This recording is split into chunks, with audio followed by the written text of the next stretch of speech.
Well, today the subject that we want to discuss is the subject of Darwin's doubt. And I'm holding up here, for those of you that are watching on the web, this brand new book by Stephen Meyer, and I'm going to zoom in on it a little bit so you can take a look at it a little bit more closely. It's a fine work. It's not easy reading. I'll tell you that right now. Wouldn't you concur in that, Noel? Yes. Yeah, you don't. Not like a work of fiction or something. No. It's information in every paragraph. Yeah, it's pretty heavy stuff. And the subtitle is The Explosive Origin of Animal Life in the Case for Intelligent Design. Now, Stephen Meyer is the author of the book that came out here a couple of years ago, which is a best-selling blockbuster entitled Signature in the Cell, and had to do with all the tremendous amount of information that was in the cell itself.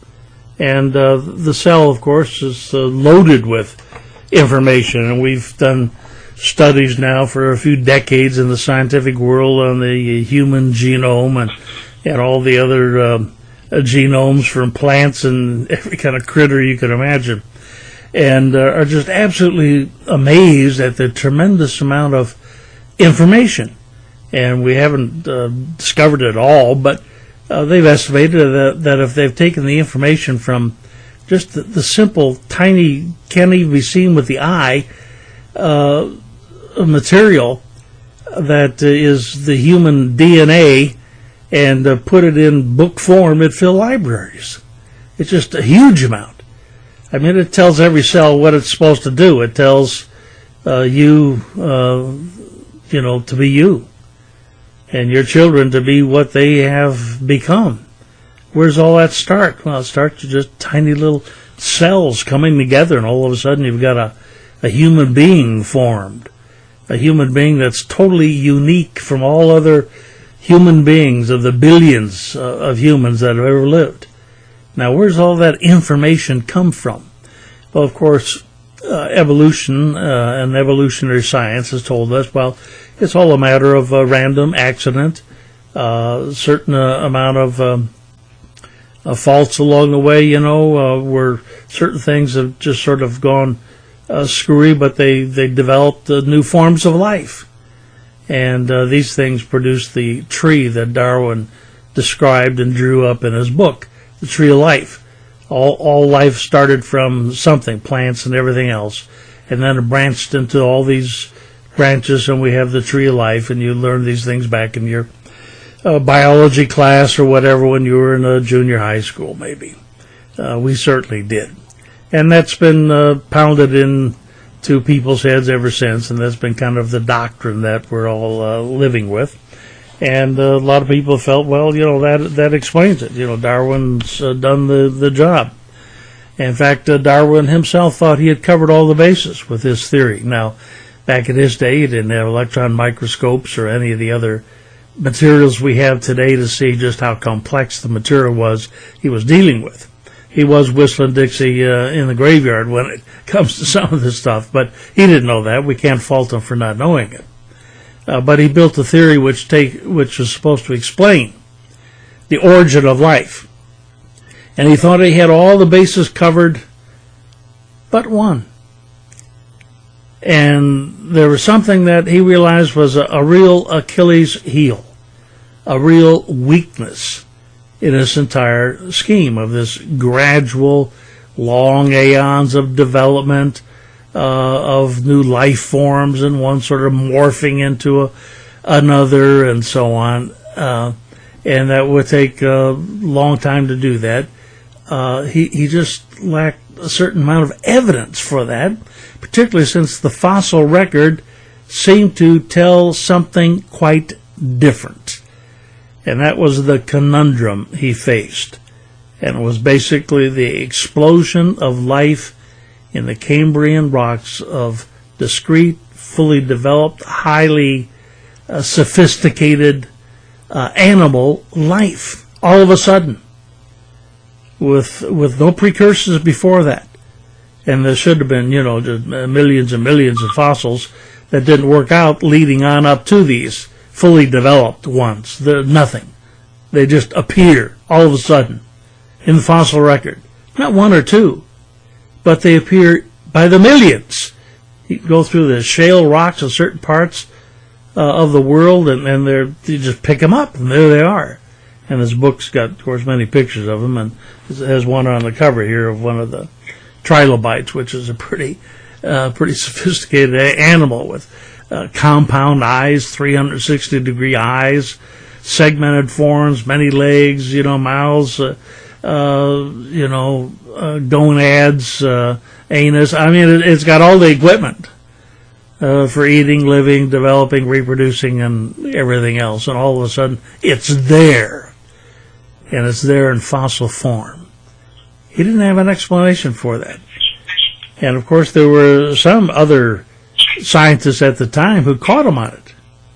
And this book describes one of the notables who did catch him, who was just as sophisticated, and probably more so with the fossil record, than was Charles Darwin.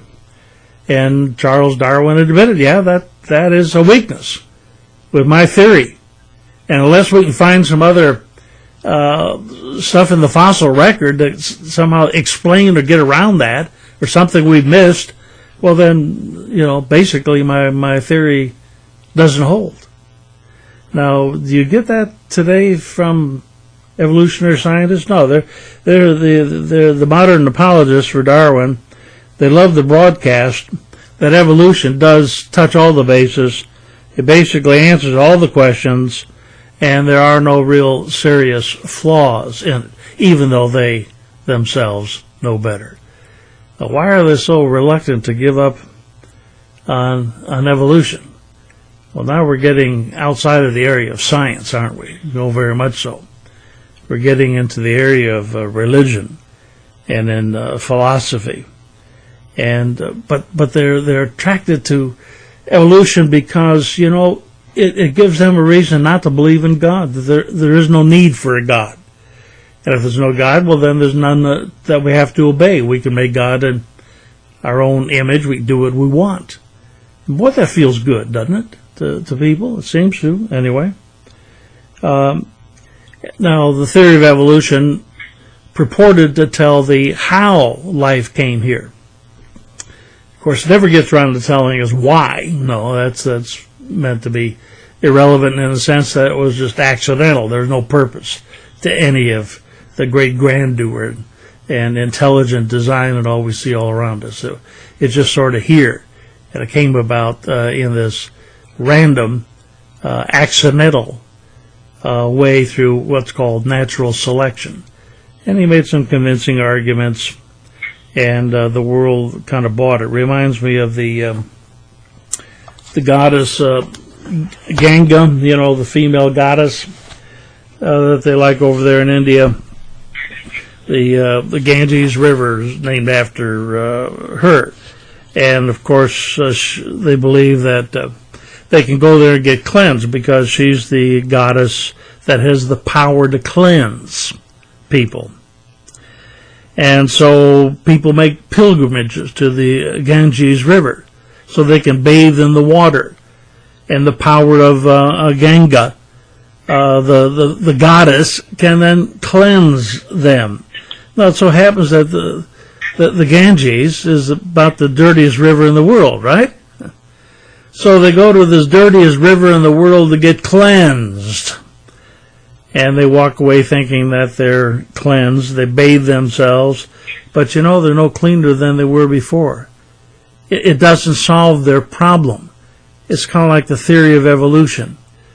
They go there to get bathed in it, to get away from God, to kind of wash God out of their lives, religion out of their lives, or the godly religion is a religion, evolution is a religion, out of their lives so that they can serve who they want, serve other gods.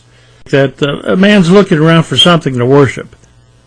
And when he recognizes mystery and wonder and he can't explain it, he will tend to want to worship it. And this is almost how the theory of evolution has come. It explained the great wonder how the world got here. And now it has become like a religion, a point of religion that people give assent to. Well, the problem with Stephen Meyer is he's done some damage to their God. So anyway, turn with me to Isaiah the 51st chapter, Isaiah 51 and verse 12. This is God speaking here, Yahweh. He says, even I, even I, am he who comforts you. Who are you that fear mortal men? The sons of men who are but grass, that forget Yahweh your Maker, who stretched out the heavens and laid the foundations of the earth, that you live in constant terror every day because of the wrath of the oppressor. You fear men, and yet who am I? Well, I'm the God who comforts. And I laid out the foundation of the heavens and the earth, or he stretched out the heavens and laid the foundation of the earth. We're reading here in Isaiah 51. And am I on? Yeah, you're on now. That's good. Thank you. Oh, okay. Verse 15, for I am the Lord your God, who churns up the sea so that its waves roar. Yahweh Almighty is his name. I have put my words in your mouth, covered you with the shadow of my hand. A tender expression. I who set the heavens in place, who laid the foundations of the earth, who say to Zion, you are my people. I like the way that it descends from the heavens to the earth to the people. It's probably the order which things were done as well. The heavens to the earth to the people. Yeah, it is a God who stretches out the heavens, who makes the earth, and who has a people. And the reason for the earth is for the people, for us, for the kingdom of God, for God's purposes. And there is an intelligent design that is so beautiful that it is almost beyond belief. Well, now that we got you back on here and we've got the roar silenced, Noel, I'd like you to give a brief summary. I don't know if most folks are going to want to get Darwin's doubt, but I do want them to know that it is here, and even though a full third of the book I think is just as scholarly notes, but it is it's a tour de force. It is a powerful book, and it is one that is going to be fought against tooth and nail by the scientific community. And Darwin and Darwinism has been shredded, and scientists know it. They know the theory no longer holds, and yet they're going to cling to it. It's like a ship sinking. They're going to cling to the last board as the sharks circle, because they just can't let go. Because what's the other option? Well, the other option is to admit there's an intelligent design in creation, full of information, and that's why we're here. If you were to give Noel the basic theme or the thesis of Stephen Meyer's book that he builds on, how would you word it?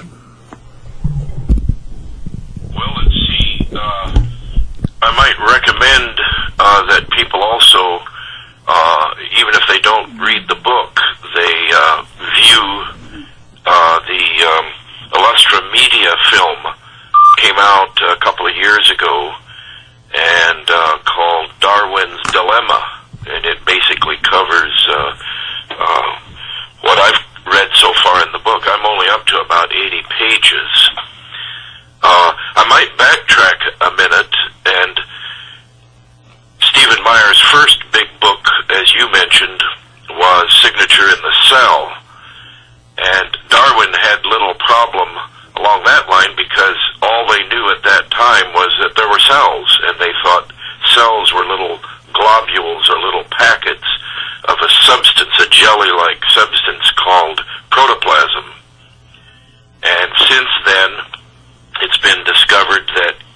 inside of a cell, within a cell, and a cell is so small it's invisible to your naked eye.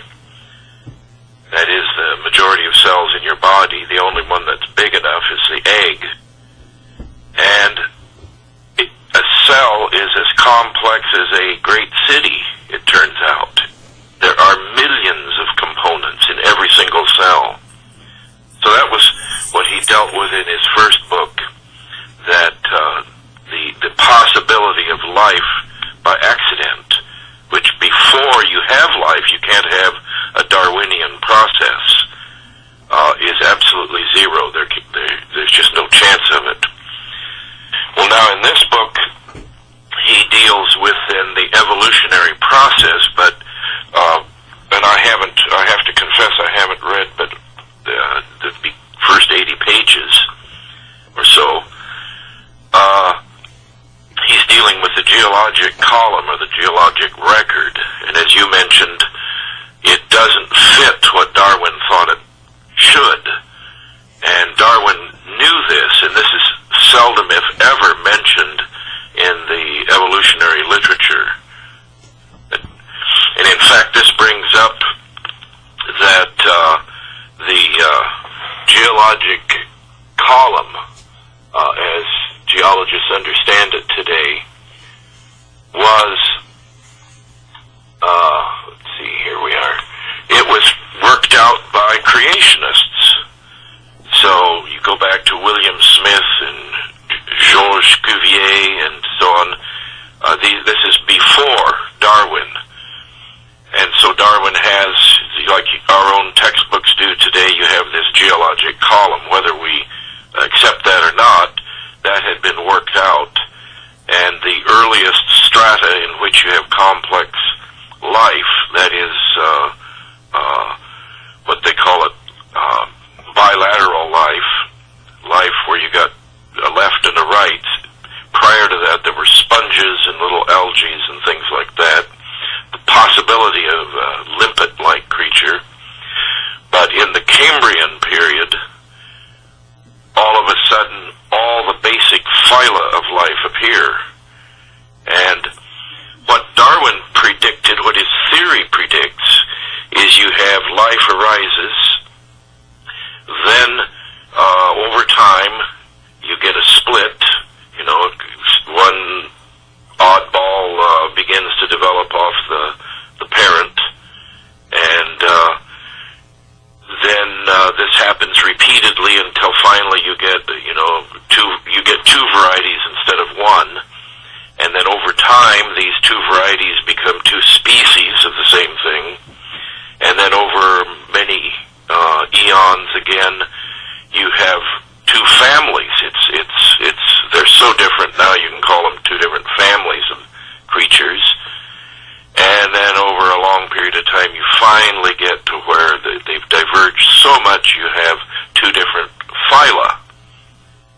And once again it was creationist Linnaeus, the Swede, who worked out these classification, this system of classification, that life isn't, every species is not utterly and totally different than all other species. You've got dogs, and then you got wolves, and then you got bears, and you got cats.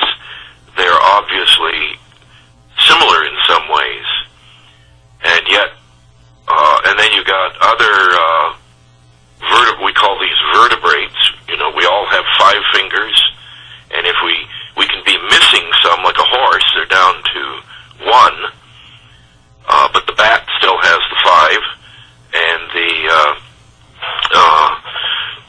cow has 2, but a couple maybe hanging up above, and we all have 7 vertebrae in our neck. So we're all vertebrates, but that's what we call a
was.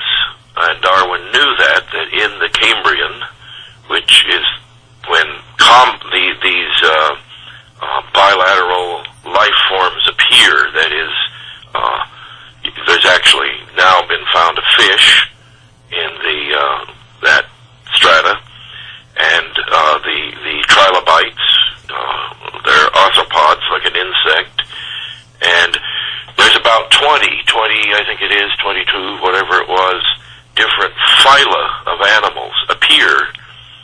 Now, and then, so you have the appearance of the completely different body plans, all of them there, some that have gone extinct since then. And then you have, they radiate after that. Then you have, through time, you have many species of fish and ultimately other vertebrates and so on. And then you get sea stars, and you get many species, and then in different forms of that. Well, this is the opposite of what Darwin predicted. And Darwin knew it, but we're never told that. And so that's why the book is called Darwin's Doubt. So Darwin didn't have any doubts that life couldn't just pop into existence in some warm little pond, as he said, because he didn't know how complex it really is.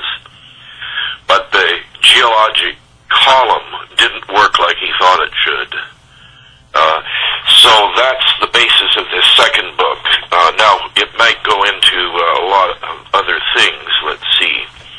But essentially, yeah, I think he goes into how to build an animal and so on.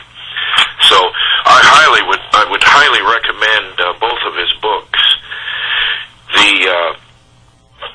There will be those who will not like the second book because it does assume the standard picture of the geologic column, and I would just simply recommend that you don't have to change your position on that kind of thing, but at least know what the other side is saying.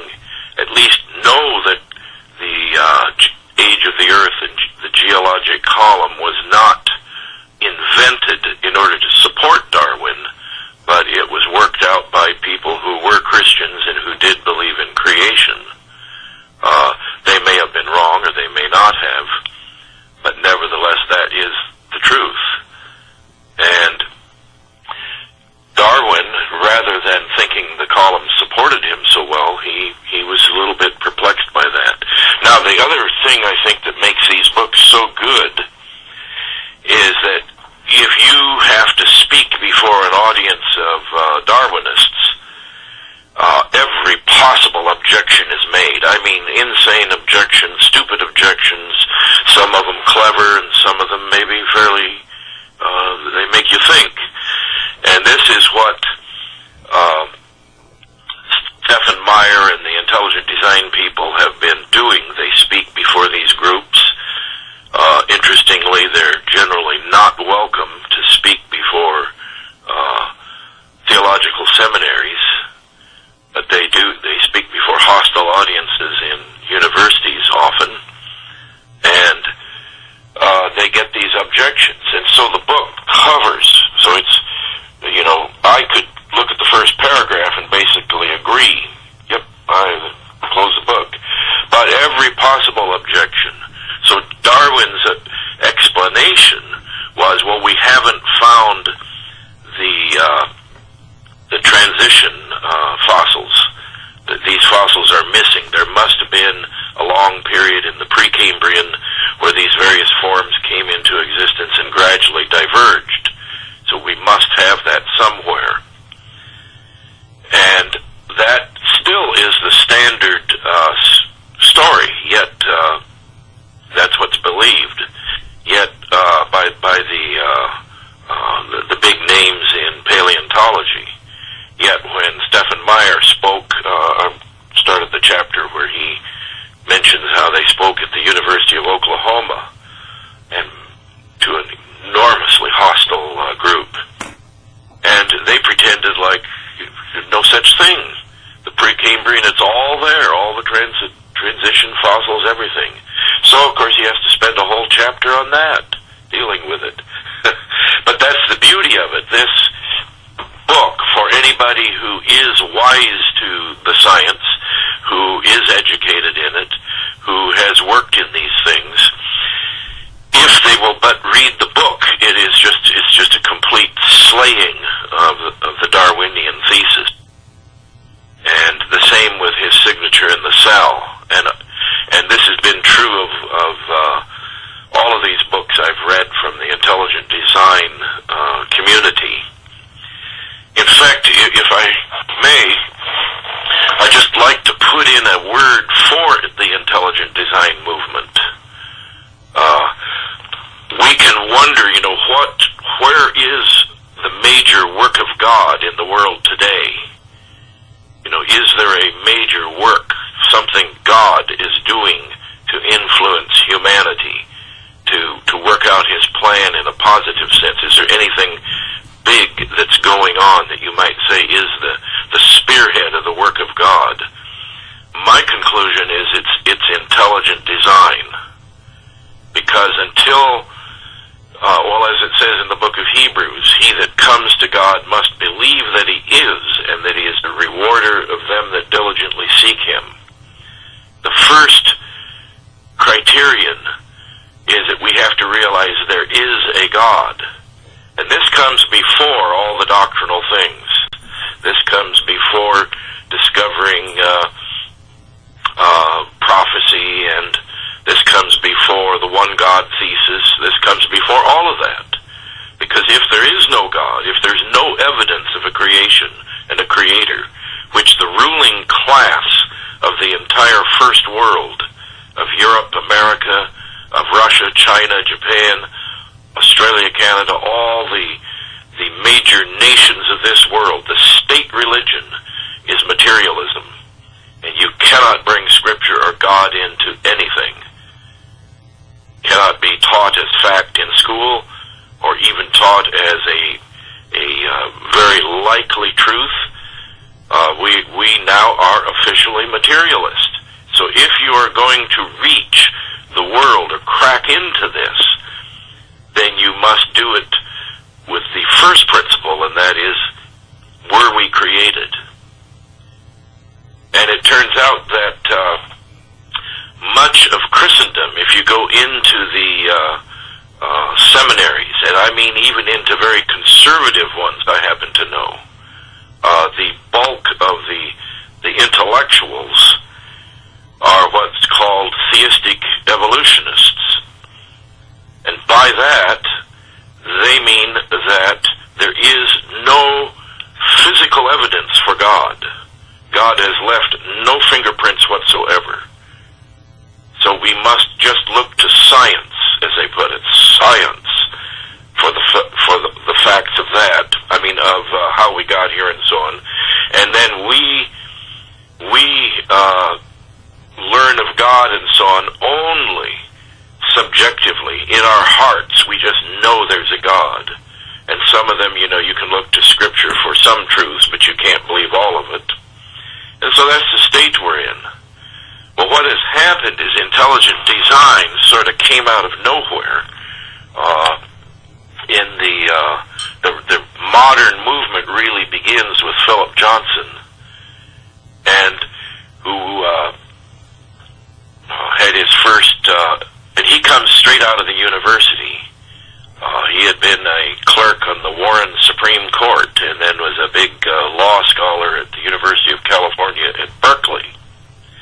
And immediately he saw that if you are going to confront, he's not trying to confront people down on the workplace and blue-collar people and ordinary people. He's confronting scholars. He held meetings then right there in Berkeley, confronted them with this.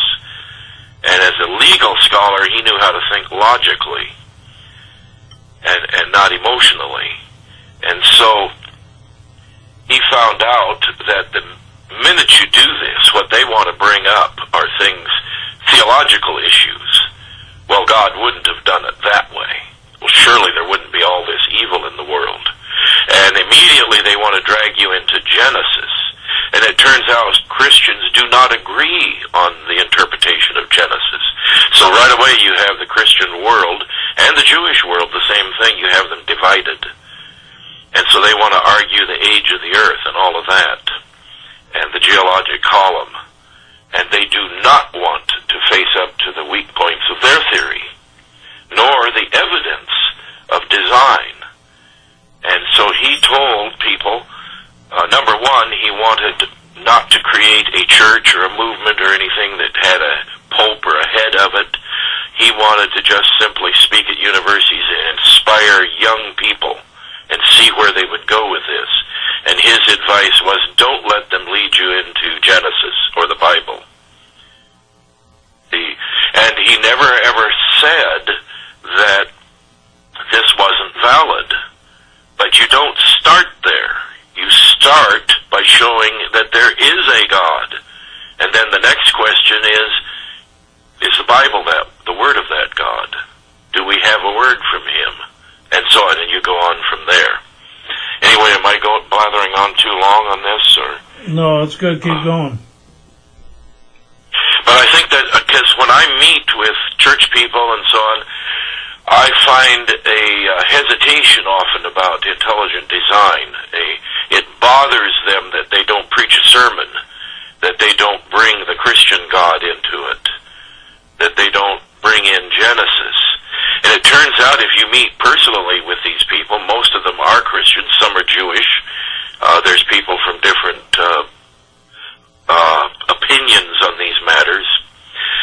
But when they speak in the name of intelligent design, then they speak about intelligent design. That is a separable issue from exactly who that designer is. Now, there's another issue there that philosophers have been working on for the last 100 years or so, and that's what they call demarcation. They want to demarcate between science and non-science, and so define precisely what science is.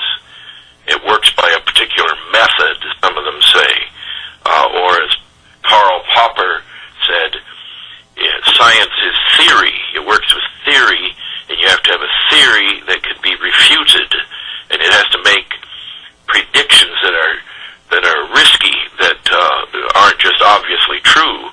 And then if it's not refuted, then maybe your theory has some validity. And so there's been many efforts to define science, and then there are people that would want to say now, well, maybe intelligent design is science, but archaeology and evidence for the Bible isn't.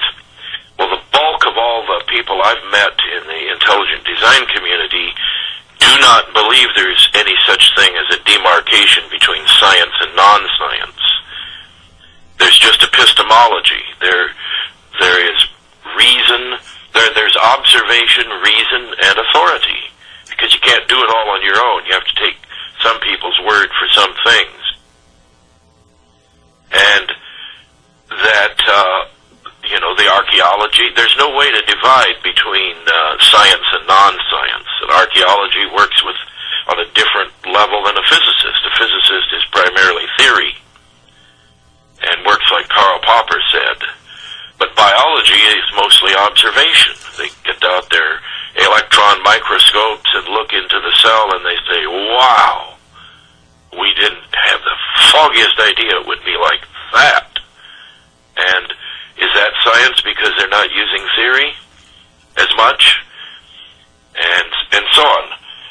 So I am absolutely pleased, for example, when I watch an Illustra Media film and there's no come on at the end, no won't you come to Jesus, because they're just doing that part of the work for me, and then I can go to others for the evidence for the Bible, and I can study the Bible myself.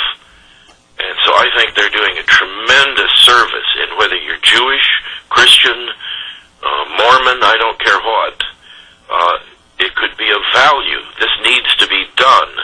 And the other thing is, so far all the creation movements, and let's not knock them, they've all done a great job and a great service, but whether it's Hugh Ross and his Old Earth creationism, or Henry Morris and his Creation Institute, they come with an entire theology, everything. They've got it's all there. The science, the theology, the Christology, the approach to the Bible, the interpretation of Genesis.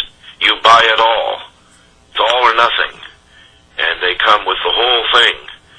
And which is fine, because a religion or a church certainly has a right to do that. But intelligent design has hoped to bridge that gap.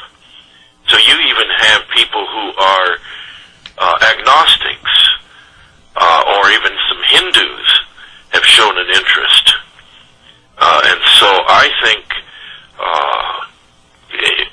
anyway, I think I might be blathering too long on that, but I do believe it's important that we who are church members and people on the grassroots of Christianity realize that this is something big, and they are making inroads, and that's why the anger against them is vastly more intense than it ever was against any Christian group that was preaching alone in the wilderness. Anyway, does that make sense? Yeah, it does to me, and that is, I think, the real frontier, and it begins with God's existence. And before we get into doctrines and all the rest, we do have to believe that exists, and that passage you quote in Hebrews is a key passage. And so many religious people, they just want to get off in the doctrinal business, and they think that's how it's all going to happen. But you know, if people out there from little kids on in school are being taught evolution, that God doesn't exist, they're going to be real squishy on the whole subject of, really, is there a God? And until they get that sense of awe and appreciation, why, you know, they're not going to gravitate to the Word of God, because they're not sure there even is a God. And so that's job one, and that's something that's being done. And the greatest evil, I think, that ever came out of the pit of hell is the theory of evolution, conjured up and developed by Satan himself, and now believed, as you say, by the elites in all the Western world. You know, the movers and the shakers and the institutions and higher learning and wherever you want to go. It's all assumed to be the way it is. Yeah, I might make a comment there on.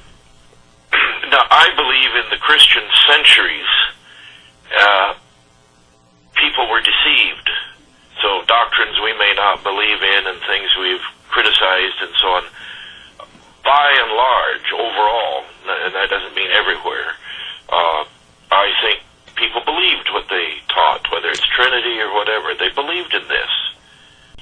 And so, to a degree, there was a sincerity, and I think you see it then in the rise of Western civilization, the Christian component, and you see the building of the great cathedrals and the celebration of beauty, and they believed in creation, and they believed in, they created great music, and science was a creation of Christianity, came straight out of the Christian world. All the ones who, from Galileo to Newton, they were deeply imbued with the idea of creation and of there being a God behind it. And in fact, many people have written on this. It was the idea of that there is one God behind all, not just local gods. And therefore there is one truth, one objective truth in all of that. So I think there was a great sincerity, and even though there's evil, we're all human and they were human, and great evils have been committed in the name of Christianity, there was something good there. The political system of our nation, the idea of liberty and tolerance, all these things churned out of that. But when that was thrown to the wind and Darwin came along, I believe we see an example where many people were not sincere. They accepted this at the high mucky mucks, the movers and shakers. Many of them knew it wasn't true. In fact, Huxley, Darwin's bulldog, it is said he didn't believe in Darwin's theory, yet he was the strongest proponent. The reason he had resentment against the Church of England, and he wanted to break that power of the church. And so today I see the same thing. You go to some of these, they're absolutely dripping with hatred websites. Panda's Thumb is one, for example. They're utterly irrational, and you can't believe that they're sincere. And they use every type of subterfuge. They obfuscate. They're not trying to have any kind of a logical argument. So there's obviously not sincerity there. There's good evidence. I can't remember what's his name that wrote the book From Darwin to Hitler, and he's a intelligent design person, that Darwinism strongly influenced Hitler and the Nazis because it was all biological to them and racist in the evolution and creation of a superior race. And then the takeover of Marxism at a time when we saw the fruits of it. All of this completely prostituted our intellectual class. That doesn't mean every person, every educated person knows this, but the people behind the world we live in today, I believe, were not sincere, and they have sinned a sin of going after a philosophy they know not to be true, but through their, it's almost like in the first chapter of Romans, what was it, they chose not to retain God in their knowledge. It's a deliberate choice. And so we are seeing the fruits of that today. Essentially what it is nihilism, that we believe there is no purpose. And as many have brought out, that the good that remains in the Western world is, they call it, I forgot the word, the moral capital built up over the centuries. The first atheists aren't about to go out and start being cannibals. Darwin wasn't about to go out and commit genocide and start molesting all the children and committing heinous sins and boiling his neighbors and eating them. Because why? Is it because he was just extra good and nice and we're better than the cannibals out there? No, I would say that this is the Christian capital that was built up. He is an heir to a civilization that didn't do those things. And we still see enough of that. There are people out there, there are anthropologists now that want to celebrate cannibalism, for example. But you don't necessarily immediately start teaching that to all the freshmen in your class, although now we might be virtually to that point. But see, it takes several generations to get rid of the moral capital that we have had. So I think maybe if there's a work of God to turn it around, it's starting with saying there is a creator. And it turns out the major belief today in the religious world, among the highly educated in the religious world, and there are few willing to buck that. And I don't mean pastors down on the local level and real conservative right-wing Christians that are hated, but I mean the top theologians and people like that. They believe. Here my Alzheimer's is kicking in. I had something tremendous to say, and I forgot where I was going with that. But they don't believe that God is a creator. That's not the important thing. So they teach that we could have been brought about by an evolutionary process, by chance and necessity, as they phrase it,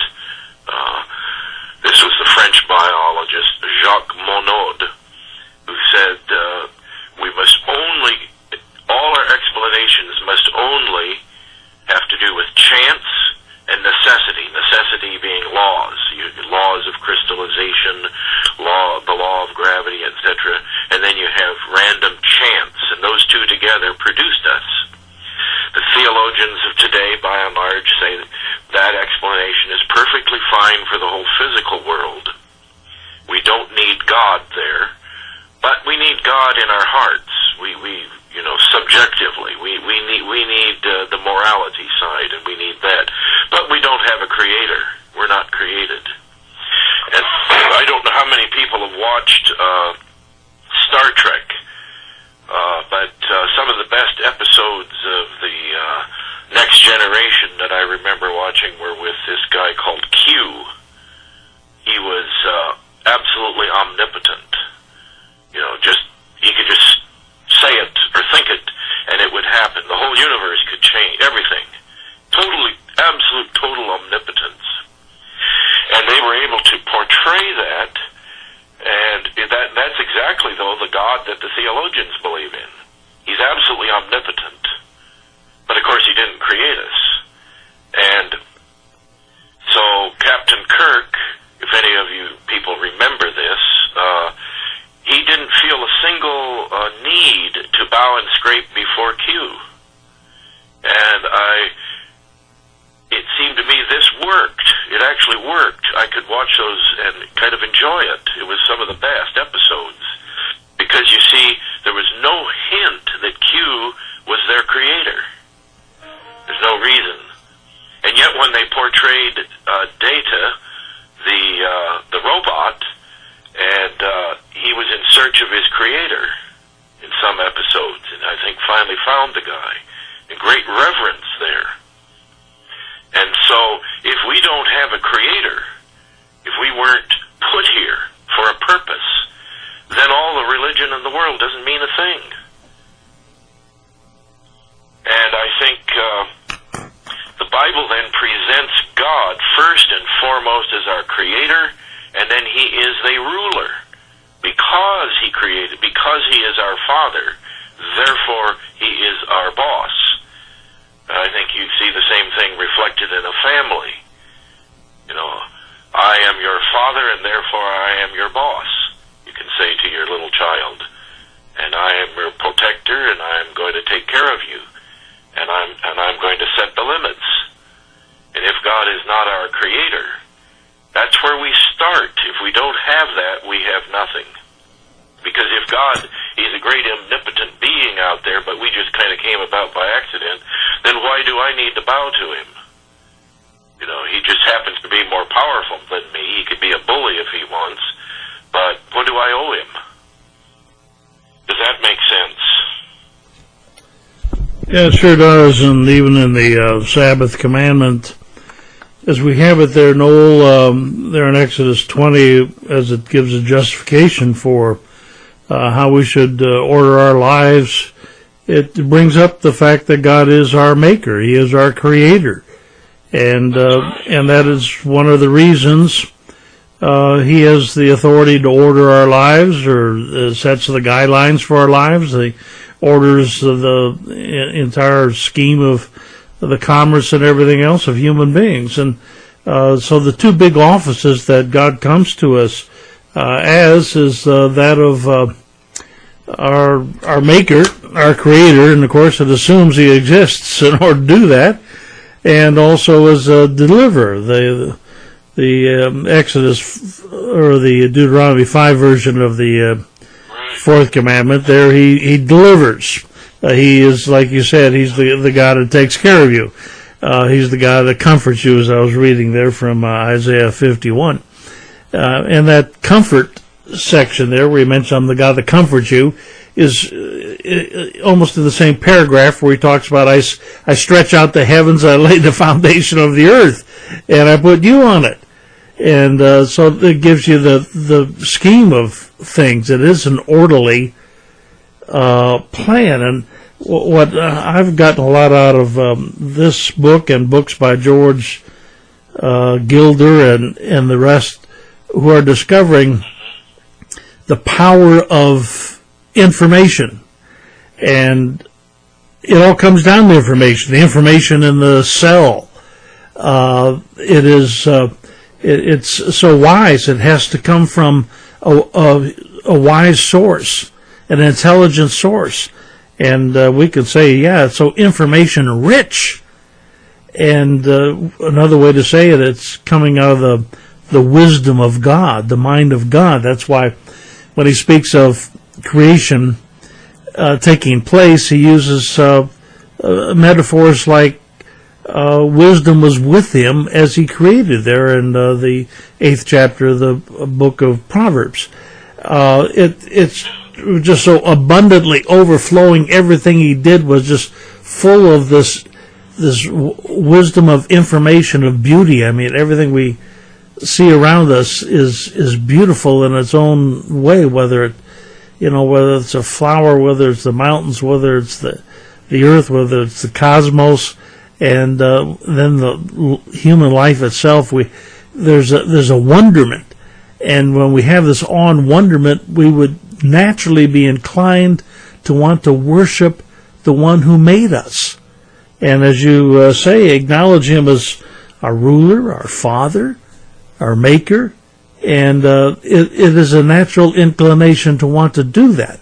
Along comes evolution and tells people that, well, no, God had nothing to do with this. You're just an accident. It's just a lot of mutations.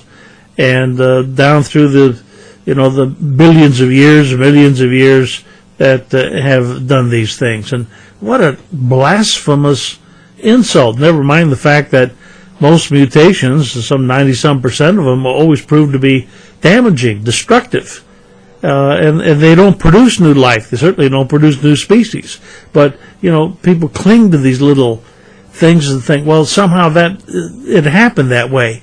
And, it's terribly blasphemous to God. It is a form of religion that people have glommed onto. It's a cheap form of religion, very cheap, dirty cheap, and it's about time it's getting exposed, and it is being exposed, but at great effort and great risk by people like the intelligent design people who are doing God's work.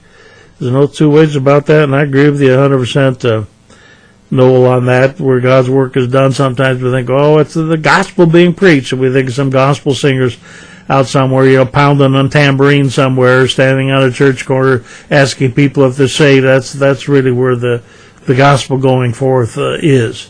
Well, there's something that needs to precede that, and I think the passage there you mentioned there in Hebrews. By the way, that's Hebrews 11 and verse 6. Where it says that if anyone who comes to him must believe that he exists. And that's where it starts. And this movement is, I think, providing now the logical, intelligent basis and factual basis that matches what we see in our eyes and matches common sense to say that, yes, intelligent design is behind all this, and the intelligence that designed it is God. And did he elsewhere speak to us somewhere and give us other instructions? If he made such a fantastic world and creation, put us here to live, so unique in the whole cosmos, this privileged planet, do you suppose he left us here without any kind of guidance? Does he have a word somewhere? A path that he's showing us we should walk on? And is the Bible full of some of that instruction from God? Well, that would be the next question. And of course, I think we can deduce that it is. And likewise, it meets the test of practicality. In this case, usage. People that practice right living benefit from it. And so the fruit is available too for those who think godly and live godly.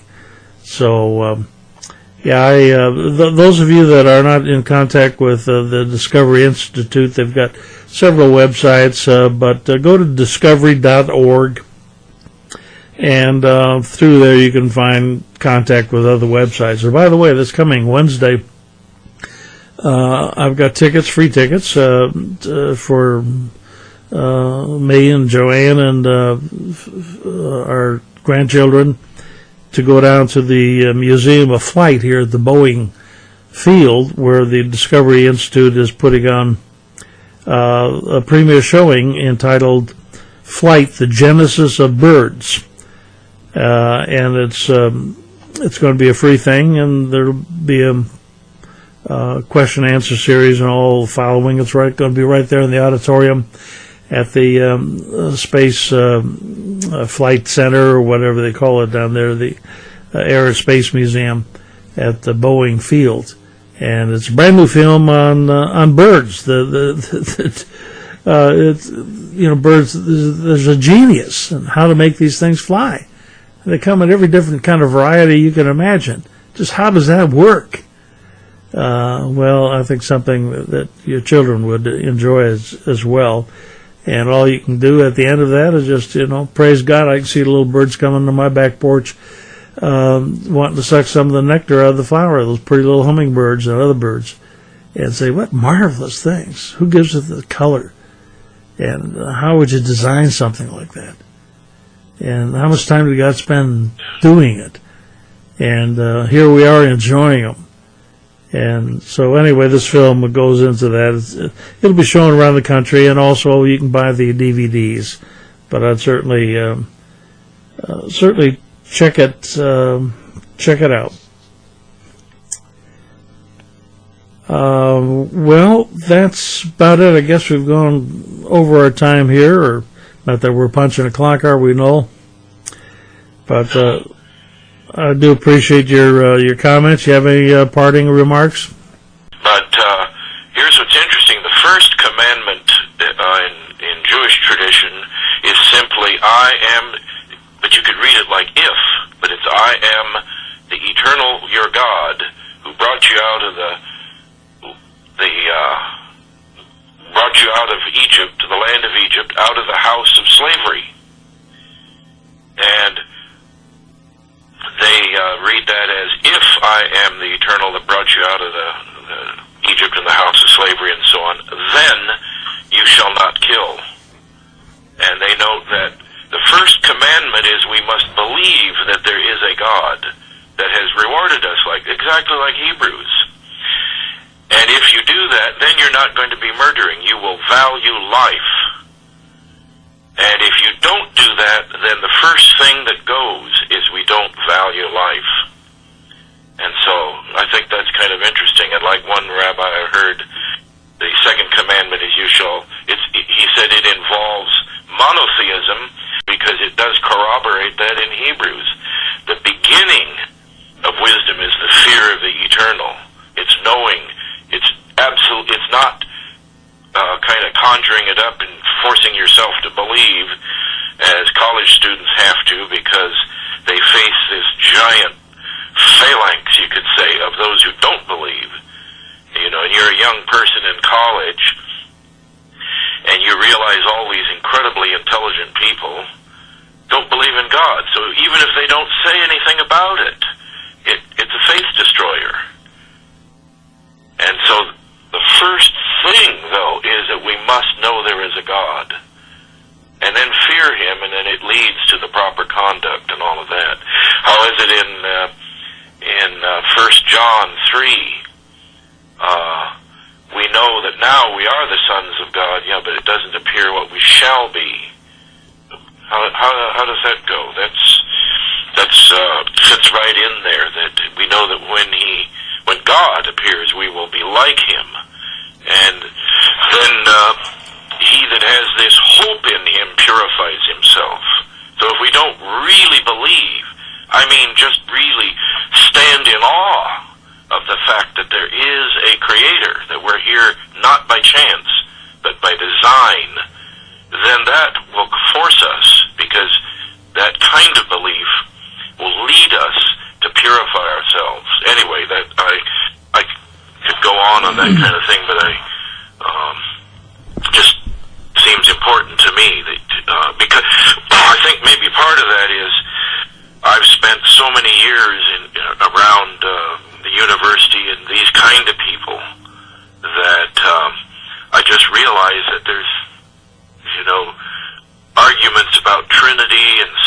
all of that are just utterly meaningless to them because there's no God. Darwin explained it. And so that's where you start. Anyway, over to you. Well, that's good, Noel. I appreciate that addition. And for those of you that don't know Noel, he was a university teacher for many years, PhD, and this has been his field. So he speaks with a great deal of experience. And as my wife said after reading your paper the other day, you sent me one of your articles. She said, "Well, Noel, he's pretty literate, isn't he?" And I thought, well, coming from my wife, Noel, that's about as good a compliment as you're going to get. I'll tell you that.